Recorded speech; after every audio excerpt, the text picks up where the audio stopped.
Então sejam bem-vindos a mais um vídeo. A gente dá início ao vídeo dessa semana. Tá? Vai ser um vídeo só em que eu concluo essa parte de liberdade. Acho que nos vídeos anteriores eu fiquei naquela se eu ia gravar um, ia gravar dois. Mas como eu já falei bastante de dialética, eu acho que se vocês já conseguirem entender qual que é a ideia. No vídeo de hoje, a minha ideia é deixar mais clara essa ideia de visão dialética de liberdade.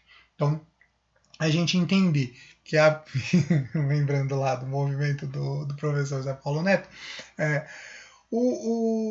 quando você pega a visão dialética, o que a gente tem em mente é que a gente não é livre totalmente, mas não é livre totalmente porque existem condições materiais, sociais que nos impedem. Não é propriamente nada sobrenatural, como a gente via lá, a ideia de destino, do horóscopo, tal, aquela coisa toda. Também não é nada, sei lá, natural nosso, da nossa natureza, que faça a gente ser assim ou não. O que limita bastante a nossa liberdade são as condições sociais. Né? Então, quando a gente pensa, aquela questão que eu sempre coloco quando eu faço essa aula, não sei se eu não coloquei lá nos vídeos anteriores. A grande maioria dos meus alunos aí, ou melhor, a grande maioria não, os meus alunos são alunos de escola pública. Né? Uma escola pública que tem suas características positivas, né?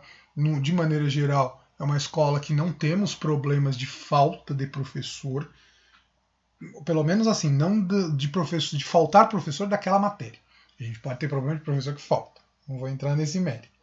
Mas a gente não tem lá grandes problemas de falta de professor, no sentido de faltar um professor de uma matéria, né? Como muitas vezes acontece, isso é muito comum no Estado, você às vezes ficar o ano inteiro sem ter o professor de uma determinada matéria, porque, sei lá, não pegou aula, ninguém quer, principalmente quando você vai mais para a periferia, às vezes por questões de violência, por N questões, enfim, né?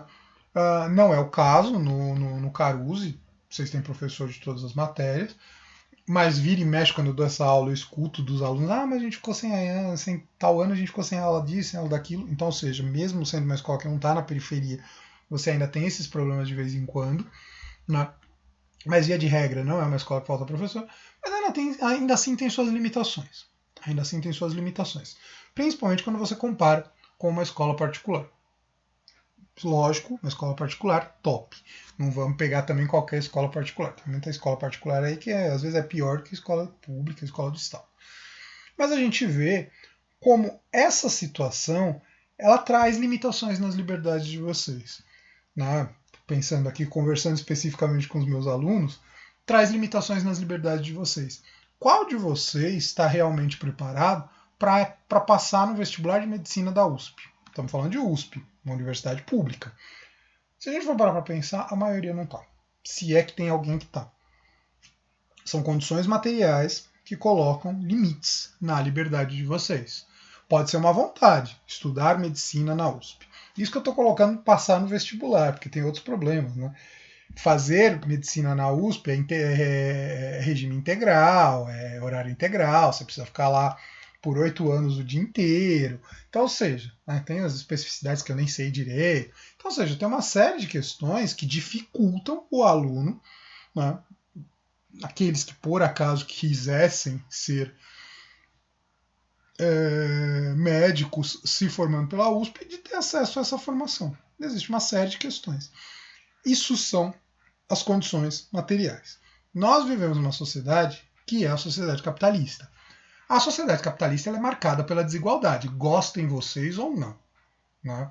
Gostem do capitalismo ou não, tem que reconhecer. O capitalismo é marcado pela desigualdade. E quem vai ser a base dessa aula vai ser o pensamento de Marx. Então, gostem dele ou não, também vão ter que escutar. Não precisa concordar, mas é uma análise que a gente vai fazer. Então vamos partir lá, pensamento dele. Já vou falando esse tipo de coisa para me vacinar, embora acredito que os que têm grandes problemas nem estão assistindo as aulas. Vamos lá.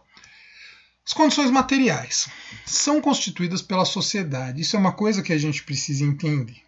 Né? São construídas pela sociedade, ou seja, pelos indivíduos. A sociedade é construída por indivíduos. Né? todos nós que vivemos nessa sociedade, nós a formamos. E, seja pela nossa ação, seja pela nossa inação, nós contribuímos para que essa sociedade seja assim ou deixe de ser assim. Não há sistema que seja natural, mas sim uma construção histórica. Esse é um ponto que a gente precisa ter muito claro, né? A gente estudou bastante no decorrer do segundo bimestre a ideia de desigualdade. A desigualdade, ela não é uma questão natural. Pelo menos, eu compartilho dessa ideia, mas não sou o único, a maior parte dos pensadores, né, compartilham dessa ideia. A desigualdade não é uma questão natural. Existem diferenças entre nós, que são naturais. Diferença de homem e mulher, que tem as características próprias. Geralmente, o homem, o ser humano masculino, é mais forte do que o ser humano feminino. Geralmente, o homem mais jovem é mais forte que o homem, o ser humano mais idoso. Enfim, a gente tem tem as diferenças de cor de pele. Enfim, tem uma série de diferenças que são naturais. Desigualdade não. As desigualdades são construídas. Se eu sou rico e o outro é pobre, é porque vivemos numa sociedade que se construiu no decorrer da história assim. A propriedade foi concentrada na mão de alguns e diluída na mão dos outros. Né? Gravava aí essa semana os vídeos do primeiro ano, que eu também estou começando a falar das ideologias de esquerda. Essa semana é a semana vermelha. Aliás, devia ter usado vermelho. O Marx, melhor dizendo, né? Nem é do Marx ainda que eu estou falando. Eu estou lendo um livro, está aqui na minha frente, inclusive, que fala muito dessa questão da riqueza concentrada na mão de 1% da população mundial. Hoje existem estudos aí que dizem que 1% da população mundial detém metade da riqueza do mundo. E aí você tem os outros 99% que detêm os outros 50%, mas não vamos pensar que esses 50% aí dos outros 99% estão bem distribuídos, que não estão. Eu acho que sempre, vou usar o mesmo exemplo que eu usei para o pessoal do primeiro ano, é só a gente pensar na questão da África. Né? O quanto na África, né, a África não é o único lugar, obviamente que tem gente passando fome, mas é o continente aí que mais vem para a gente a ideia de fome, né, a ideia de pobreza, de miséria. Né? Então isso para a gente perceber como o tipo de sociedade que se constituiu no mundo, ela é uma sociedade marcada pela desigualdade, o que limita a liberdade de alguns em relação a de outros. Vamos sempre trazer para a questão de liberdade, porque é o ponto que a gente está analisando. Então vamos voltar lá. Né? Não há sistema que seja natural. Os sistemas são construídos historicamente. E aqui eu coloquei, né? O capitalismo, ele é um regime, né, econômico e político que é relativamente recente na história mundial. Ele tem suas raízes ali entre fins do século XV e começo do século XVI, mas de uma forma mais desenvolvida, ele vai ter mesmo sua efetivação a partir do século XVIII. Né? A gente tem, de alguma forma, no que a gente chama de Idade Moderna, que é esse período que vai do século XV até o século XVIII, um embate entre, de um lado, o capitalismo surgindo, do outro lado, o feudalismo, ou pelo menos o que sobrou de herança do feudalismo. Então é uma sociedade em transição. E olhem só, a gente está falando de 300 anos de transição, da saída do feudalismo para a estruturação do capitalismo. E isso que assim nem é um fenômeno que dá para a gente dizer propriamente que ele é regular no mundo todo. A Rússia, até a Revolução lá dos comunistas em 1917, se diz que a Rússia vivia num regime semi-feudal. Então, ou seja, era um país que tinha mais características até feudais do que propriamente capitalistas. Então, mas essas mudanças, elas só acontecem por quê? Porque grupos dentro da sociedade começam a fazer mudanças. Né? Isso que é importante a gente entender. Então, só voltando lá no slide, tal qual o feudalismo foi substituído pelo capitalismo, então, ou seja, a gente teve o regime feudal que durou, né, estabelecido por 1000 anos. Aí você começa uma crise do feudalismo lá já no século X depois de Cristo. essa crise vai se estender, mas ainda de alguma forma demora mais 500 anos, em alguns lugares até mais, ele vai ser substituído pelo ele vai ser substituído pelo capitalismo, né?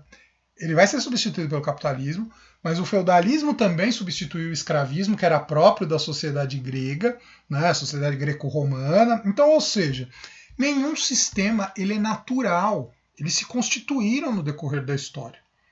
Aí a gente pode pensar, mas será que a desigualdade não é natural? Porque sempre houve desigualdade? Não sei, né? Eu, particularmente, eu sou muito sartriano nesse sentido. Nem marxista eu sou sartriano nesse sentido. Eu não acredito numa natureza humana.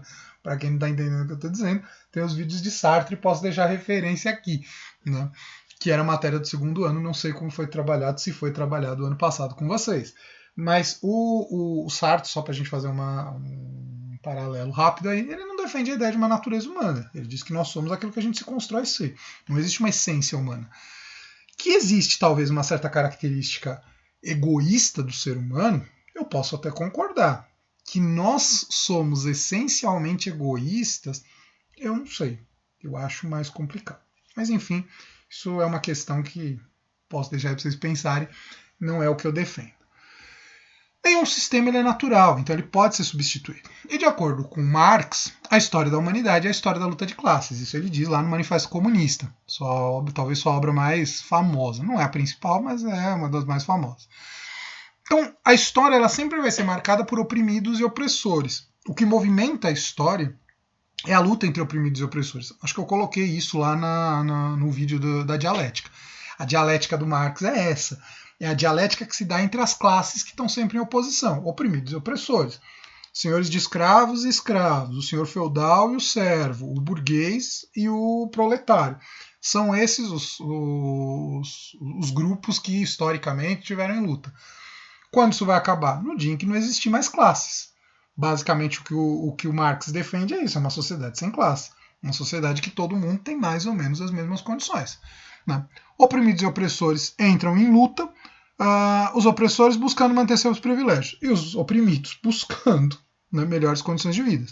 Os oprimidos buscam as mudanças. As grandes revoluções são marcadas pela vitória dos oprimidos. Então, isso é uma coisa importante da gente entender. Toda revolução que existiu na história, ela surge porque os oprimidos, de alguma forma, não vou falar que toda mudança, mas as revoluções sim, principalmente as revoluções, sei lá, aconteceram nos últimos 500 anos. Todas as grandes revoluções é porque grupos que eram oprimidos ou não tinham tantos privilégios quanto outros, ou não tinham tantos direitos quanto outros, lutam buscando construir uma sociedade diferente. Né? As revoluções vitoriosas, porque as revoluções que não são vitoriosas, obviamente elas não trazem nada, mas as revoluções que são vitoriosas, basicamente são os oprimidos vencendo os opressores e estabelecendo um novo regime. Eu acho que duas revoluções marcam isso, trazem isso muito presente para a gente. A Revolução Francesa é a burguesia vencendo a aristocracia, eu vou falar um pouco disso daqui a pouco, né? É a burguesia vencendo a aristocracia e chegando ao poder. E a Revolução Russa são os comunistas, né? É o proletariado fazendo uma revolução e chegando ao poder e derrotando. Não dá para falar propriamente em burguesia na Rússia, porque a Rússia ali era semi-feudal, como eu já citei anteriormente. Né? Na época de Marx, é presente a vitória da burguesia em revoluções como a francesa. Então, não foi à toa que eu citei. O Marx, ele está no século XIX, 1800 e qualquer coisa. Ele nasceu, acho que, se eu não me engano, em 1818 e morre em 1883. Acho que é isso. O Marx, ele está nessa época e ele está ali, né? Ele está produzindo suas principais obras na metade do século XIX, da metade para frente. Ele vai ter muito em mente a vitória da Revolução Francesa, né, sobre a aristocracia. É um movimento que a humanidade está passando. E assim, muita coisa mudou na humanidade com a vitória, principalmente na Europa, com a vitória da burguesia, que era um grupo que até então não tinha dinheiro, ou melhor, que era um grupo que tinha dinheiro, mas não tinha poder político. Esse grupo consegue fazer uma revolução e chega ao poder. O Marx defende que, assim como a burguesia conseguiu fazer uma revolução, quem agora tem que fazer revolução é o proletariado. O proletariado precisa fazer uma revolução para mudar a estrutura da sociedade. Então a sociedade fervilha, de um lado os aristocratas nobres, o outro a burguesia. Então você tem os aristocratas, que era o grupo que tem dinheiro, geralmente a riqueza deles está mais até associada à terra, à posse da terra, do que propriamente a dinheiro, moeda. A burguesia está muito associada, nesse período, à produção. Na França não tem ainda muito produção industrial, é muito mais produção manufatureira, né? Não tem ainda indústria propriamente. A indústria está começando a se desenvolver na França. E ao comércio. A burguesia é mais rica até por causa do comércio do que propriamente pela produção industrial.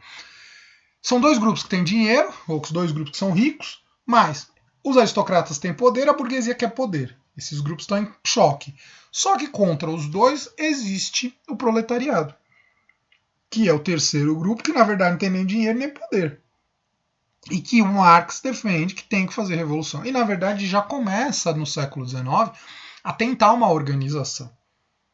E surgem algumas tentativas. A mais importante acontece em 1848, que é a chamada Primavera dos Povos. É quando o proletariado começa a tentar fazer revoluções. Na França, não dá em nada. Na verdade, em nenhum lugar na Europa deu em alguma coisa. Que triste falar isso. Mas o proletariado começa a dar as caras, a mostrar que não aceita essa sociedade que o exclui. Então a luta contra a exploração do capital é a luta por uma nova sociedade. Lembrando, gente, a gente está falando de século XIX. Né? Eu brinco muito com essa questão, porque eu tenho meu alinhamento à esquerda, meu alinhamento socialista, tal, defendo as ideias do Marx, mas no período em que o Marx vive, as coisas são a diferença, né, a questão da desigualdade social, ela é muito mais intensa do que é hoje, porque você tem a forte exploração da mão de obra. Afinal, você tem trabalhadores ali trabalhando nas indústrias 16, 17 horas por dia, sem nenhum direito. Salários baixíssimos, mulheres têm que ir trabalhar, enfim, a família toda tem que ir trabalhar. Então, ou seja, não é uma situação fácil. Não é uma situação fácil. O trabalhador, o proletário, ele está vivendo numa situação de semi-miséria, quando não é a miséria. Então, o Marx vê que esse processo ele é desumanizador. Semana que vem eu vou falar de Marx para os vídeos do primeiro ano. De repente alguém quiser ver, fica à vontade. Não tem como eu fazer referência porque não vai estar postado ainda quando eu postar esse aqui. Mas eu acho que vale a pena, de repente, retomar toda a filosofia marxiana, toda a crítica que ele faz, para entender o pensamento dele, mesmo que seja para discordar, porque se fala muita besteira sobre Marx atualmente. Por vivermos uma onda conservadora, se fala muita besteira sobre Marx atualmente. E no fundo, né, o Marx está colocando uma situação que é extremamente complicada, né, de uma sociedade que é extremamente injusta. Se hoje a gente pode dizer que a nossa sociedade é injusta por ter desigualdade, fome, como eu falei aí, imagina lá no século XIX, que os trabalhadores não tinham direito nenhum. Vamos lá. Na época de Marx, as mudanças trazidas pelas revoluções burguesas em muito pouco influenciaram a vida dos mais pobres. A burguesia, quando ela chega ao poder, ela faz mudanças políticas. Ela tira a monarquia, tira o regime absoluto e coloca no poder a democracia. A democracia traz igualdade de direitos, liberdade de expressão, traz uma série de coisas que é interessante. Mas é muito interessante para a burguesia. Talvez para a classe mais pobre não muda muita coisa. Se eles estão fortemente explorados, não muda nada. Há uma necessidade de mudança. O foco da crítica é a propriedade. Em Marx, a propriedade dos meios de produção. Esse é um ponto que eu quero deixar mais claro. Crítica da propriedade dos meios de produção. Hoje, nessas visões caricaturadas que se tem do marxismo, do comunismo, tudo mais, vem aquelas bobagens do tipo: você é comunista e tem iPhone. Não é o meu caso porque eu não tenho iPhone. Mas ser comunista, ou ser marxista, ou ser qualquer coisa nesse sentido, não é fazer voto de pobreza. Até porque o Marx, em nenhum momento, tinha até um meme antigamente que falava: me mostra na porra do meu livro onde que tá dizendo que não pode ter iPhone. É lógico, a gente pode problematizar toda a questão da exploração da Apple em relação ao preço dos produtos que ela faz e tal. Isso sim. Mas não é voto de pobreza ser marxista. Porque o que o Marx critica não é a propriedade privada em si, também não é aquela bobagem do tipo, então se você tem alguma coisa, né, que você tem se você tem propriedade, dá para mim, divide comigo, tal. Tem um vídeo do Porta dos Fundos, eu vou deixar a referência aqui embaixo, que é o Esquerda Túnica, que tem um Jesus ali fazendo a pregação, o pessoal começa a chamar de comunista e não sei o quê. Então a parte que é bem assim, você tá cheio de túnica, então pega e compartilha as tuas túnicas. Marxismo, comunismo não é isso. Comunismo é a socialização dos meios de produção. Máquinas, fábricas, terra, o que é usado para produzir. Lembram lá, quando a gente estava falando de Rousseau, no bimestre passado, ainda no segundo bimestre, o que o Rousseau dizia? Que a propriedade privada era a origem de todos os males, porque é ela que fazia o homem ser deturpado, né, deturpar a bondade do ser humano. O Marx ele vai um pouco nessa mesma linha, só que ele aprofunda. Porque a crítica do Marx não é a crítica da propriedade privada em si. Ele vai defender a propriedade, ele vai criticar a propriedade privada dos meios de produção.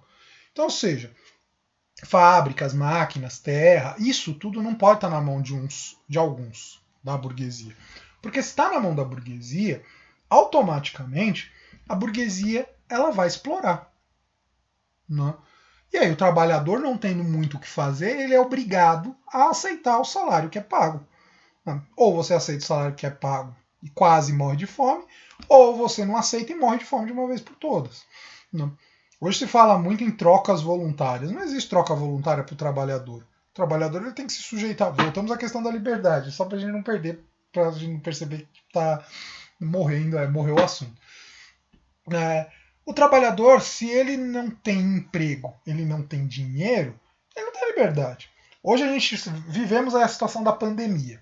Né? A gente tem muita gente que tem negado, né, a pandemia, nega a doença, tá, essa coisa toda.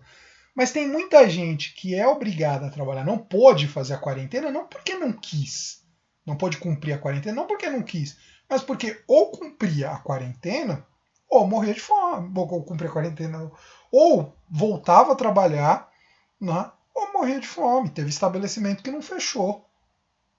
Né? Então, ou seja, não há liberdade para o indivíduo numa sociedade em que os meios de produção estão nas mãos de um só. Aí podem me perguntar, mas no comunismo existe liberdade? Eu não vou entrar propriamente no mérito das sociedades comunistas reais. A gente sabe que teve uma série de deturpações em relação às ideias do Marx, né, em relação ao que o Marx defendeu. Só que esse que é o problema. A questão aqui não é defender propriamente o comunismo real. Não é defender propriamente a União Soviética como ela foi, a China como ela é, ou seja lá o que for. Não é isso. É mostrar que a ideia do Marx é atacar na raiz o que traz a desigualdade. No caso, a propriedade privada dos meios de produção. Enquanto a propriedade privada dos meios de produção existir, enquanto os meios de produção estiverem na mão de alguns, automaticamente vai existir desigualdade social. E aí, pode-se fazer o que for, mas sempre vai existir. E nós estamos num momento em que a desigualdade social tem se acentuado. Hoje, cada vez mais se falam em cortar direitos dos trabalhadores, dizendo que isso é necessário para o capitalismo se desenvolver, para gerar o crescimento, até para gerar mais empregos. O que a gente tem de estudos é que não é bem assim que as coisas acontecem, não. Geralmente, quando se corta muito o direito do trabalhador, não vem investimento, não vem melhoria. É só a gente pegar o Brasil. Estamos há 4 anos. O pessoal gosta muito de culpar o PT, e o PT não é comunista, uma coisa que é importante deixar claro. O pessoal gosta muito de culpar o PT, né? Mas já faz 4 anos que o PT está fora do poder. E o Brasil não tem se desenvolvido nos últimos 4 anos. Então, não sei se é bem por aí só cortar direito das classes mais pobres para fazer o capitalismo se desenvolver e as condições melhorarem. As mudanças trazidas pela Revolução Burguesa, né? Tendo em mente a teoria marxiana, analisamos a percepção de que a sociedade muda de acordo com a organização dos grupos. Então, essa era a ideia que eu estava falando lá. A burguesia se organizou, conseguiu construir uma situação de revolução, fez revoluções, a francesa é a mais simbólica, tal, chegou ao poder e mudou a sociedade. E aqui é importante deixar isso claro. Individualmente, ninguém muda a sociedade, mas grupos organizados podem levá-la sim a mudanças. As revoluções, elas não surgem de um indivíduo. Pode até ter um líder. Você pega a Revolução Francesa, teve lá o Danton, teve Robespierre, teve uma série de nomes. Você pega a Revolução Russa, você tem Lenin, Trotsky, mas não são essas revoluções. Mas revolução não se faz sozinho. Revolução quem faz é o povo. Né? Revolução quem faz, na verdade, mais do que o povo, são grupos organizados que lutam por melhores condições de vida. Desta forma, os sistemas são permanentes o quanto a sociedade permitir. Então, ou seja, aquilo que eu falava lá, o capitalismo ele não é eterno. Ele vai ser eterno o quanto a sociedade permitir que ele assim o seja. É difícil de derrubar? Não vou dizer que não seja. Até porque ele está armado, muito bem armado. Mas o capitalismo, de maneira geral, qualquer sistema, ele pode ser destruído. E não necessariamente. Aqui a gente está usando Marx porque ninguém o superou ainda. Mas nesse sentido, não. Mas a gente poderia ter uma outra proposta de sociedade que diminuísse a desigualdade. É que geralmente, quando a gente pensa em diminuir desigualdade, o que vem na nossa cabeça? Comunismo. Né? Foi a única teoria que surgiu nos últimos 200 anos aí que propõe uma superação radical da desigualdade social. Né? Então é isso. Se, de repente, a humanidade conseguir construir uma outra teoria que não seja de Marx, ok. Mas nós ainda não chegamos nesse ponto. Todo mundo que luta contra a desigualdade social, de alguma forma, se escora no pensamento do Marx. Pensando na questão liberdade, trabalhada até agora. Só não há as mesmas condições para todos, pois a sociedade foi montada de uma forma que poucos se beneficiam dela. Assim, as condições que trazem mais liberdade a uns e menos a outros são condições humanas, não determinadas. Então é isso que eu quero deixar claro. Né? Se existe um sistema que de alguma forma limita a nossa liberdade, pensando lá no exemplo do começo da videoaula, se há um sistema que limita a nossa liberdade, ele foi construído por nós seres humanos. Ele pode ser modificado. A gente pode pensar, vou voltar no mesmo exemplo lá da questão da universidade. A gente pode pensar num sistema de ensino universitário que seja mais includente para todo mundo e que todo mundo possa adentrar de acordo com a sua vontade, com aquilo que se sente mais apto a trabalhar. Eu brincava muito lá quando a gente estava falando de destino, do meu destino de merda, né, de trabalhar como professor de filosofia. Mas eu particularmente, apesar de não ter propriamente escolhido ser filósofo, foi a vida que me levou a isso, mas eu, particularmente, eu não me sinto arrependido. Né, eu gosto de dar aula. Né. Agora, é triste quando de repente a pessoa, muito na idade de vocês, isso é muito normal, começa a projetar, a pensar o que gostaria de fazer e começa a esbarrar nas situações reais e vê que não vai conseguir. Né? Tem que lidar com as frustrações. Né? A gente está falando aqui muito na questão econômica, óbvio, porque é onde questão econômica, trabalho e tal, mas é onde mais mexe com a gente. E o discurso meritocrático, né, que está muito presente hoje, eu acho que é uma coisa importante também deixar claro. Meritocracia é exceção. O mérito, a pessoa que vence pelo mérito é exceção. Né? Aquele que se mata de estudar e consegue chegar na universidade, tal, não sei o que. Isso é exceção, isso não é regra. A regra é, a maioria das pessoas que não tiveram acesso a uma boa educação não vão conseguir ingressar numa boa universidade. E isso hoje, que a gente ainda vive numa sociedade, aí tem um sistema que absorve um pouco mais, porque tem as universidades privadas, tal, pelo menos o diploma sai. Se é bom ou não, não vou entrar no mérito agora. Mas há uns anos atrás, na minha época, por exemplo, não se tinha facilidade tão grande de se entrar nas universidades. Não. Você não tinha esses programas, FIES, ProUni e tudo mais. Então, para a gente perceber, isso é uma mudança na sociedade. E eu nem acho que é a melhor mudança, principalmente o FIES. Mas eu não vou entrar no mérito aqui, não. Porque, na verdade, você tem recurso público indo para a universidade privada. Mas isso mostra o como houve uma mudança nos últimos 20 anos, por exemplo, que possibilitou maior acesso à universidade. Que, como eu disse, não é a melhor, não é o que eu considero a melhor, não. Ah, foi o PT que fez, então maravilhoso. Não, não é maravilhoso. Né? Talvez o ProUni até seja legal, porque te ajuda a entrar mais fácil na universidade pública.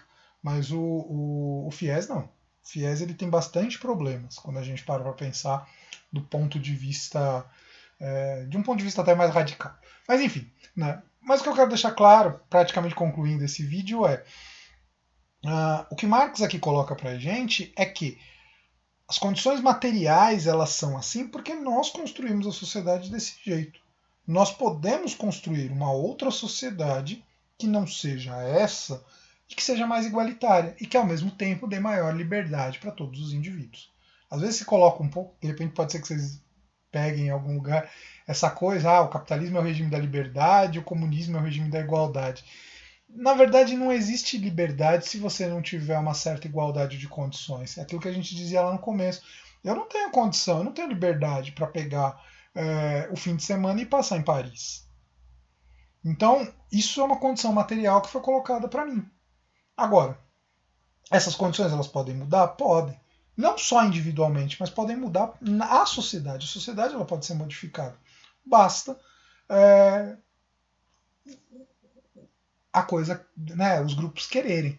Agora, é isso que precisa ficar claro. Não é uma coisa que eu mudo sozinho. A sociedade ela muda, né?